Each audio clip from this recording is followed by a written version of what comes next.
Assalamualaikum warahmatullahi wabarakatuh. Sedulur, sahabat, dan teman-teman sekalian, masih mahalnya harga beras membuat para pedagang kesulitan mendapatkan pasokan.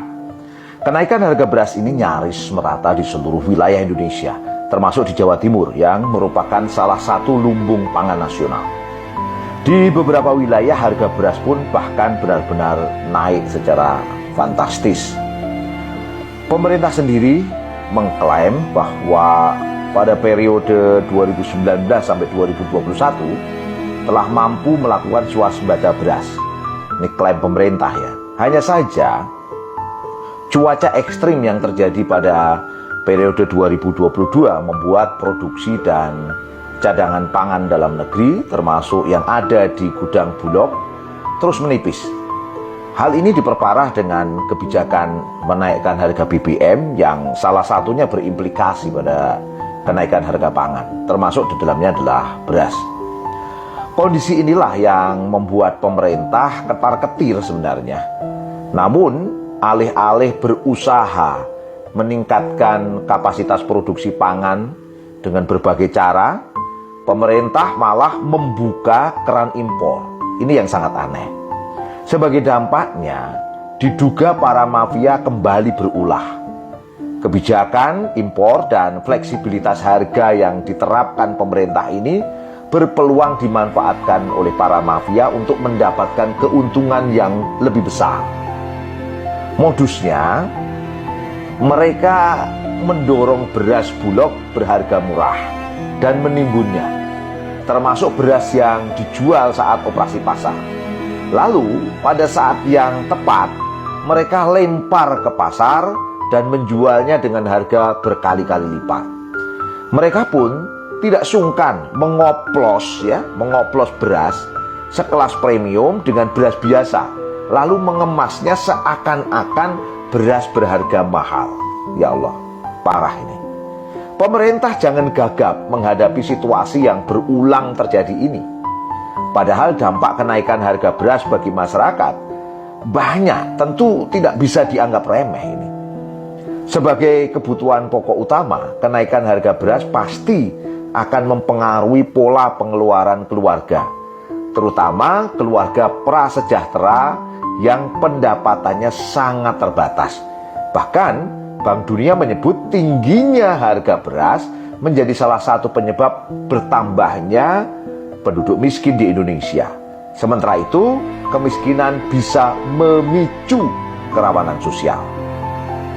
Mirisnya kenaikan harga beras juga tidak serta-merta meningkatkan kesejahteraan petani di Indonesia.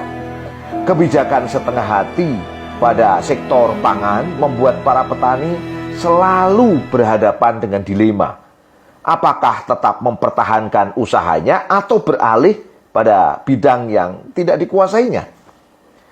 Kebijakan impor yang diduga sebagian pihak disetir kepentingan segelintir orang misalnya, dan pencabutan subsidi sarana produksi pertanian Saprotan, termasuk pupuk yang membuat biaya produksi tidak seimbang dengan pendapatan, serta penetapan harga pembelian pemerintah HPP atas gabah yang sangat rendah, senyatanya telah menyebabkan kehidupan mayoritas petani tetap menderita. Mereka tidak mampu menekan harga jual padi atau gabah karena biaya produksi sangat tinggi.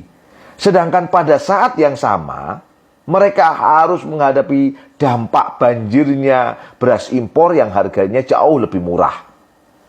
Wajar pula jika usaha di sektor pertanian makin hari makin banyak ditinggalkan. Lahan pertanian pun kian habis dijual, lalu dialihfungsikan, dan ujung-ujungnya mengancam ketahanan pangan. Adapun kehidupan para petani kian menyedihkan, terutama karena selain menjadi produsen, mereka pun sekaligus menjadi konsumen produk pangan. Pemerintah sendiri selalu beralasan bahwa problem kenaikan harga pangan termasuk beras kompleks adanya. Panjangnya rantai pasok pangan telah membuka celah para tengkulak memainkan harga. Bukan rahasia pula jika pasar pangan di Indonesia dikuasai oleh segelintir perusahaan besar yang berarti praktek oligopoli dan kartel memang benar adanya, sehingga soal harga pun ada di tangan mereka. Ini jelas problem paradigma dan problem sistemik. Sebagai stakeholder, pemerintah atau negara semestinya berperan besar memberikan solusi berbagai faktor penyebab naiknya harga pangan, khususnya beras. Posisinya tidak boleh kalah oleh siapapun yang hendak merugikan rakyat banyak, termasuk para mafia, kartel, dan para oligarki. Di tangan pemerintahlah segala kebijakan berasal. Di tangan mereka pula segala sumber daya sejatinya berada. Pertanyaannya, kok bisa negara begitu tidak berdaya? Masalahnya, kehidupan bernegara kita memang sudah salah secara paradigmanya. Asas sekularisme liberal yang melandasinya serta penerapan sistem kapitalisme dalam strategi politik ekonominya telah membuat negara tidak berperan sebagaimana seharusnya, sebagaimana mestinya. Alih-alih menjadi pengurus dan penjaga rakyat, termasuk pelayan rakyat, negara hanya berperan sebagai regulator saja. Dalam negara seperti ini, berbagai sektor kehidupan termasuk pangan diatur sesuai dengan mekanisme pasar bebas. Bukan saja pasar skala lokal, bahkan skala global. Seluruh negara di dunia termasuk Indonesia dipaksa menerima berbagai perjanjian internasional, salah satunya yang mengatur soal tarif dan masuknya produk pertanian ke kancah liberalisasi pasar. Kemandirian dan kedaulatan negara pun benar-benar tergadaikan. Oleh karenanya, dalam sistem kapitalisme, siapapun aktor di luar negara bisa masuk dan mengendalikan pasar sesuai dengan penguasaan mereka akan sumber daya. Para pemilik modal, lokal maupun mancanegara, bisa mengendalikan segalanya, bahkan mengalahkan fungsi negara. Tidak hanya pada sektor ekonominya, tetapi juga sektor-sektor lainnya, termasuk kebijakan politik keuangan, bahkan ranah hukum dan juga sanksi. Meskipun di Indonesia telah ada badan-badan penjaga pangan nasional semacam Badan Urusan Logistik atau Bulog, kemudian Badan Pangan Nasional, bahkan Satgas Pangan, nyatanya tidak bisa berfungsi optimal.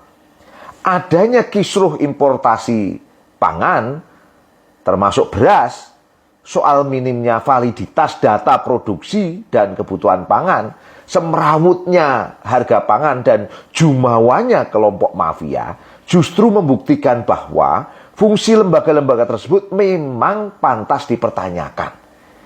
Lembaga-lembaga negara yang harusnya betul-betul serius mengelola terkait dengan pangan sepertinya kalah dengan mafia dan kartel. Demikian para pemirsa, saudara sekalian, semoga bermanfaat. Tetap semangat, tetap berpikir waras, dan dobrak perubahan besar ke depan. Terima kasih. Assalamualaikum warahmatullahi wabarakatuh.